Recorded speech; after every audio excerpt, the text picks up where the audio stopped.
The history of any one part of the earth, like the life of a soldier, consists of long periods of boredom and short periods of terror. British geologist Derek V. Ager.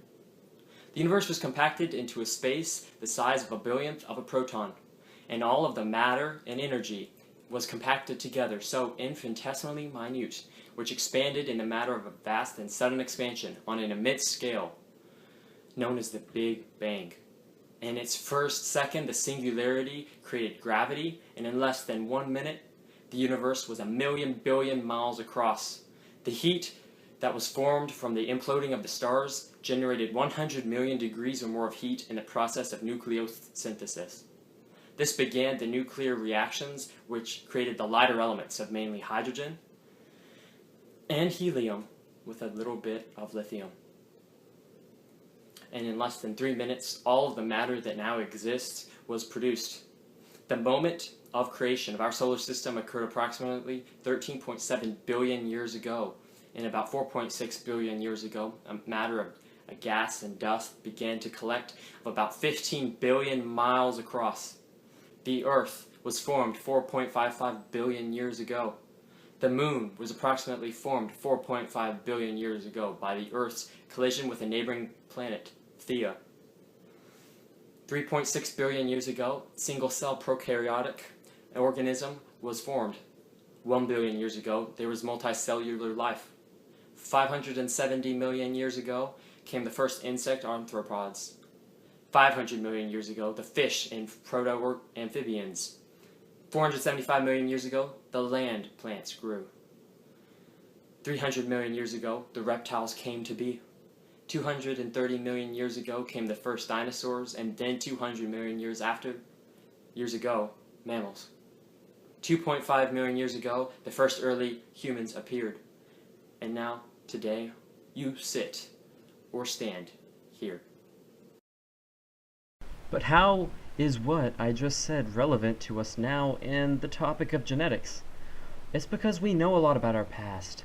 Our past as being human beings, mammals, multicellular organisms, as a part of the Earth community and the universal community. And our past often tells us a lot about our future. Today I have a specialist with me. She's a geneticist named Ashley Dodson. She'll be talking about her work with DNA strands and studying the evolution of different species, including dinosaurs. Later in the program, she will walk us through a lab that she performs to obtain this data and other data like it. And so please sit back and enjoy the show. Hey Ashley, I'm Adam, and I was wondering if you could answer a few questions for my show. Anyways, how did life begin? Okay, so the emergence of life has been deemed as an extraordinarily rare event. Life began according to the RNA world hypothesis. The RNA molecule, in that ribosomes have the ability to act as a catalyst and a replicator. What is RNA composed of? The RNA structure is made up of nucleotides and each contain a ribose sugar, with carbons with bases of adenine, cytosine, guanine, and uracil, which are pyrimidines. The phosphate group is attached to one of the ribose, containing a negative charge paired with the physiological pH, which make the RNA a positive charged molecule. The bases form hydrogen bonds between cytosine and guanine, and between adenine and uracil. The structural difference between the DNA and RNA is that the presence of the hydroxyl group, which causes the helix to adopt an A form instead of a B form in DNA. So the simple molecules were able to create amino acids, which are the building blocks of proteins. RNA replication was demonstrated to be self-sustainable because two ribosomes were able to catalyze each other's synthesis. The components parts of the synthesis differed from the modern nucleotides and from the replication of the first simple cell. How have scientists studied these life forms? The early life forms offer many questions as to whether evolution requires organic chemistry to produce the diversity of life simply and awesomely. And information processing aspects of organic chemistry. Therefore, scientists have constructed artificial life to explore these questions. With each system, an individual organism within the system are clearly defined. These variables are not variables. With the system, they have neural networks and abilities that are clearly defined. The only criticism of this research are the constraints on the individual organisms that limit the evolutionary potential and the ability to study embryogenesis. Okay, so what are applications of these studies, and what does this study replicate? So, in artificial chemistry, the individual organism is similar to a real chemistry system, but actually man-made. Artificial chemistry is defined through three parameters, S, R, and A. S stands for the set of all possible molecules composed of atoms. R is a set of collision rules between the molecules, while A represents their reactor algorithm. And it also indicates how R can be applied to the molecules in the system. One category of artificial chemistry is lattice molecular systems. And each lattice site is either empty or can hold a single atom. The molecules form their bonds between the atoms. Okay, so Tim Hutton's Squirm 3, that's an example of artificial chemistry.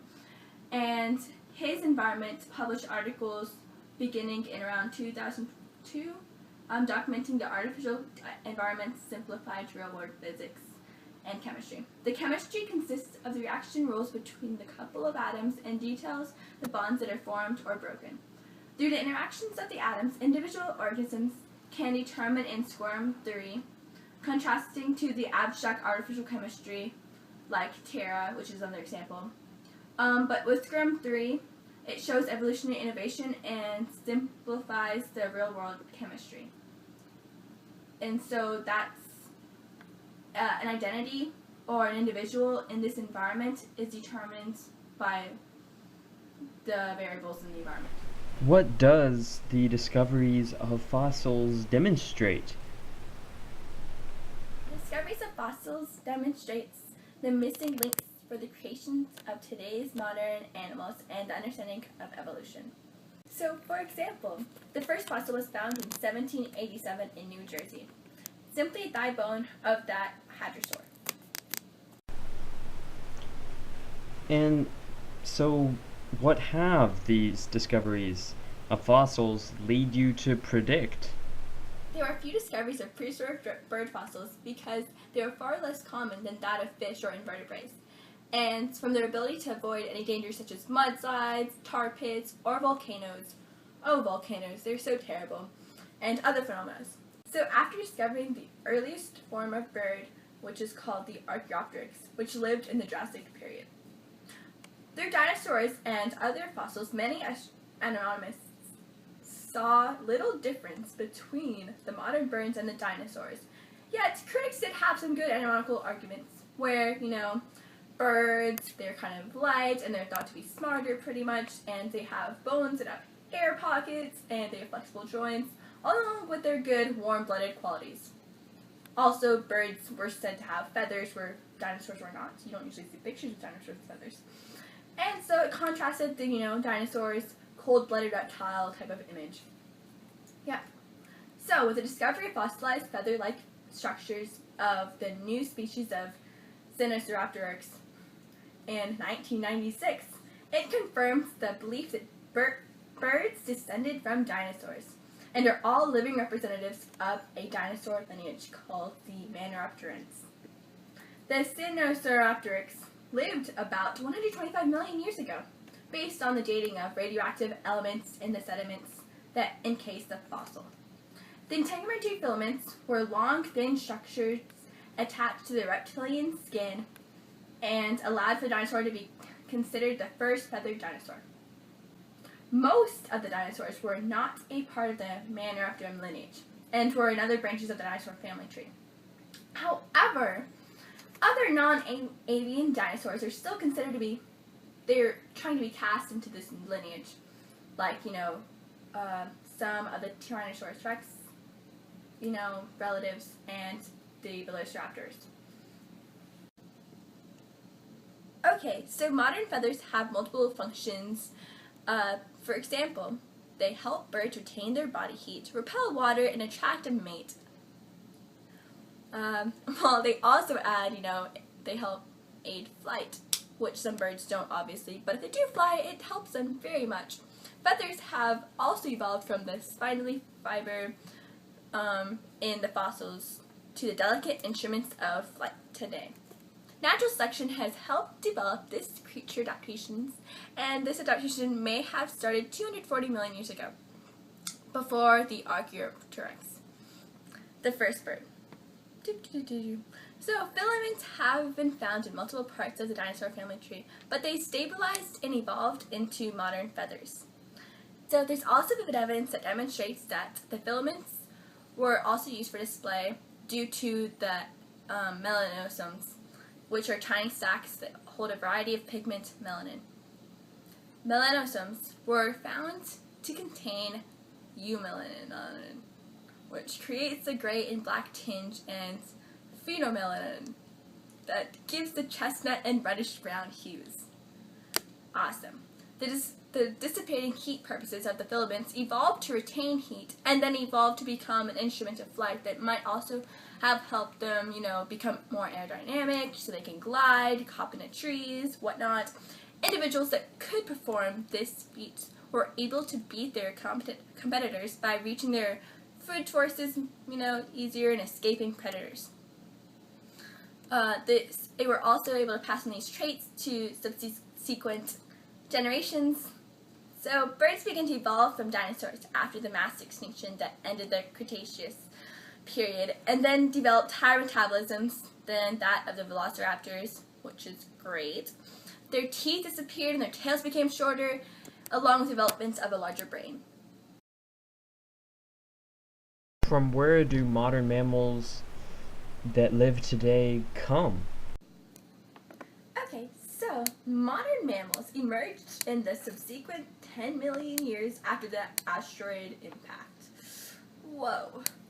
Fossils demonstrate the existence of the oldest known primate of Purgatorius, about 65 million years ago. And fossils of groups like bats and whales appear later. The diversification and appearance of mammals from archosaurs remain a mystery as scientists continue to look for the missing links in lineage leading to modern-day mammals. Wow. From the beginning of the universe to now, genetics has played a major role in determining the history of our origins and the earliest life forms, foreshadowing the questions of our own origin. The discovery of fossils gave meaning to genetics and further explorations. Today, knowledge of chemical genetics is used to artificially recreate or replicate genes in the lab. These genes are designed for the improvement of human life by doing things such as the making of crops to be more resistant to pests. In the future, with the current sequencing of human DNA, our own DNA will be altered for good or for bad reasons, which is why it is important to understand this process. Okay, so I'll just walk you through the process that geneticists use to make DNA. And while I say the process, there's actually a few different approaches, but we'll just go over one of them now. First, you want to find a suitable vector you want to use and identify the two restriction enzymes to use. So, in molecular cloning, a vector is a DNA molecule used as a vehicle to artificially carry foreign genetic material into another cell, where it can be replicated or expressed.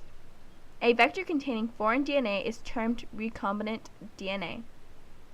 Second, identify primer design and write down the sequence of the restriction sites. A primer is a strand of nucleic acid that serves as a starting point for DNA synthesis. It is required for DNA replication because the enzymes that catalyze this process, DNA polymerases, can only add new nucleotides to an existing strand of DNA. The polymerase starts replication at the end of the primer and copies the opposite strand. Step 3 is to make up your artificial sequence. Step 4, insert it between the two restriction sites. And step 5, reverse complement it. Step 6 is, this is the 2 primers, trim them to simulate digestion. Step 7, test this result by aligning them in a cloning program. For step 8, order the primers. You would want high quality to have only few primers containing errors. For step 9, digest this vector using the restriction enzymes and remove phosphates. For step 10, purify the vector using a gel. It is important to get rid of an undigested vector. For step 11, dilute the primers to a 100 micrometer concentration. Step 12, prepare the reaction mix. What we have here is the forward primer at 2 microliters. The reverse primer is 20 microliters and 5 molarity of NaCl solution of 20 microliters. The water you should have also 20 microliters. For step 13, heat to 95 degrees Celsius for 10 minutes using a PCR machine, which is thermal cycler. For step 14, let slowly cool to room temperature by packing in aluminum foil and leave it to cool down for about 15 minutes. Dilute the solution from 1 to 100 and add 1 to 1000 and use it as insert in a ligation reaction. Ligase is an enzyme that brings about ligation of DNA or another substance. There are 2 main types of ligation reactions, one in which ligase may be used to ligate assembled gap-free overlapping oligonucleotides into a single strand. Ligase may also be used in a ligation reaction with stepwise synthesis approach, where the growing product is tethered to a solid support and oligonucleotide pairs or washed over and sequentially ligated to the tethered product. Finally, for step 16, your last step, sequence all clones to be sure there are no synthesis errors in your artificial sequence. After this, the snippet of DNA that you just created, which makes up the synthetic gene, is encoded into a vector. Remember, that's its DNA molecule used to artificially carry foreign genetic material into another cell. That vector can be used to insert the gene into a strand of DNA. The vector commonly includes markers so that it will be easy to find the gene. These markers can also be used when researchers want to look at genetic mutations or track synthetic genes when they are used in applications such as agriculture, but perhaps one day for humans as well.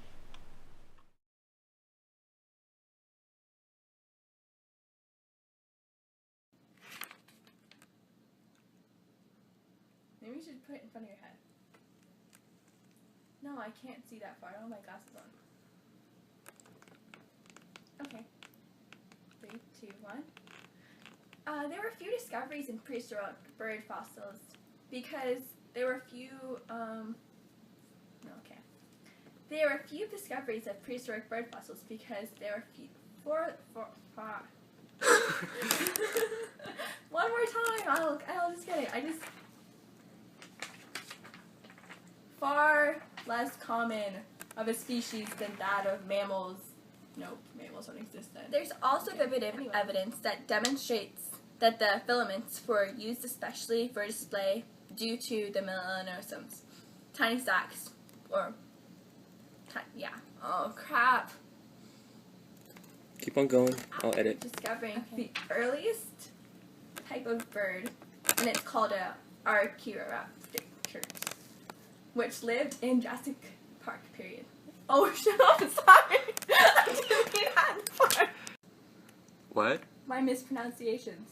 And disorder in the universe and spontaneity and archaeopteryx. Or melanin. Melanin and Archaeopteryx and then it's like phenomenon. phenomenon. I just get really nervous when I'm speaking, and then I just try to spit out the word as fast as I can, or just get it out of my mouth. The discoveries of fossils demonstrates. No. Okay, so we're back. The Early life forms offer many questions to whether evolution what?